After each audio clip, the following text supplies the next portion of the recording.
Tamil Junior, May 1977. Get ready. 10 seconds. 5 seconds. Start. தலைவர் அவர்களே, இந்திய பொருளாதார நிலை படிப்படியாக முன்னேறி வருகிறது.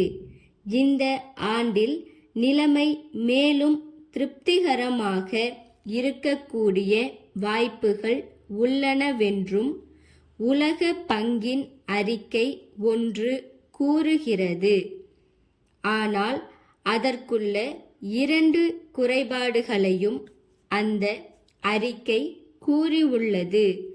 முதலாவதாக, விவசாயத் துறையில் நீண்ட கால வளர்ச்சி அவ்வளவு திருப்திகரமாக இருக்கவில்லை என்றும் அதிக வேகமான வளர்ச்சிக்கு இன்னும் உயர்ந்த அளவு விவசாய முன்னேற்றம் இன்றியமையாதது என்றும் குறிப்பிட்டிருக்கிறது.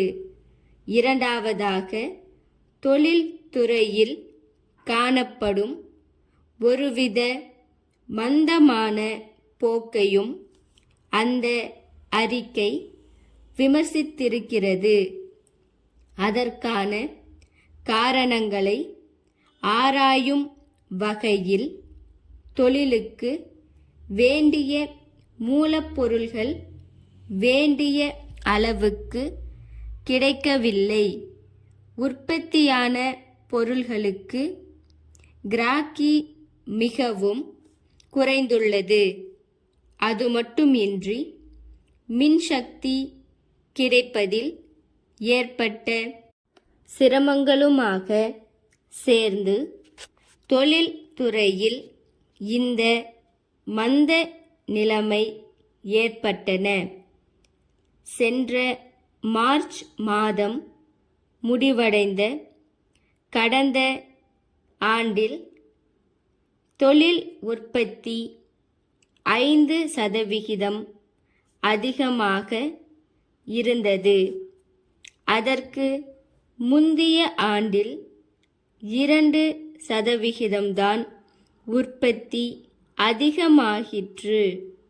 முக்கியமாக ஜனவரி முதல் மார்ச் முடிய 3 மாதங்களில் தொழில் வளர்ச்சி 10%க்கும் மேல் இருந்ததாக கூறப்படுகிறது. இந்த துறையில் நிர்வாகத்துக்கும் தொழிலாளர்களுக்கும் இடையே தகராறு இல்லாமற் போனது இதற்கு காரணம். அரசாங்கம் நல்ல நோக்கத்துடன் அணுகி சாத்தியமான நடைமுறைகளை கையாண்டு வருவதும்தான் இந்த முன்னேற்றத்துக்கு காரணம் என்று சொல்லலாம். இந்த ஆண்டு ஆரம்பத்தில் காணப்பட்ட உற்பத்தி வேகமானது குறிப்பிட்ட தொழிற்சாலைகளில் சக்தியை பெருமளவிற்கு பயன்படுத்தியதாலும் மூலப்பொருள்களின் பற்றாக்குறை மறைந்ததாலும் தான் ஏற்பட்டது என்பதில் ஐயமில்லை.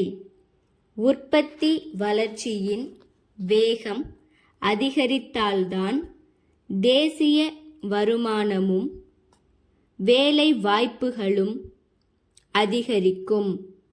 அந்த அளவுக்கு உற்பத்தி சக்தியை கணிசமாக அதிகரிப்பதாலோ அல்லது புதிதாக உற்பத்தி சக்தியை ஏற்படுத்துவதாலோ தான் உற்பத்தியின் வளர்ச்சி சாத்தியமாகும்.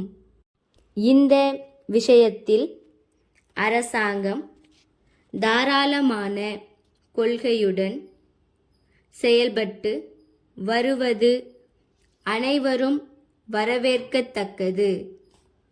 புதிய திட்டங்களை ஆரம்பிக்க தாராளமான கொள்கையுடன் செயல்பட்டு வரினும் பொதுவாக எதிர்பார்க்கும் பலன் இன்னும் கிட்ட ஆரம்பிக்கவில்லை. சென்னை தேனாம்பேட்டை சமூக நலத்துறை இயக்குனரிடம் இருந்து தமிழ்நாடு அரசு சமூக நலத்துறை செயலர் அவர்களுக்கு, ஐயா, சென்ற மாதம் 10ஆம் நாளிட்ட அரசு கடிதத்தில் ஊராட்சி ஒன்றியத்தின் நேரடி பார்வையில் இயங்கி வரும் குழந்தைகள் காப்பகத்தில் பணிபுரியும் முக்கிய சேவிகா மற்றும் அங்குள்ள உதவியாளர்களை மாற்றுவதற்குரிய அதிகாரத்தை அந்தந்த ஆணையருக்கு வழங்குவது பற்றி இந்த அலுவலக கருத்தை தெரிவிக்கும்படி கோரப்பட்டுள்ளது. இந்த பணியாளர்கள் அந்தந்த காப்பகத்திலேயே தொடர்ந்து பணியாற்றினால்தான் இம்மாதிரியான குழந்தைகளின் சிறப்பு திட்டங்கள் நல்ல முறையில் இயங்கி வர இயலும். எனினும் பணியாளர்களாகவே மனமொத்த மாறுதல் கோரினால் இம்மாதிரியான மாற்றங்களை வழங்கலாம் என்று அனுமதி வழங்கப்பட்டுள்ளது. இவ்வாறு மாற்றங்களை அனுமதிக்க மாவட்ட முழுமைக்குமான அதிகாரம் மாவட்ட அலுவலருக்கு மட்டுமே வழங்கப்படுவது கிடையாது. ஸ்டாப்.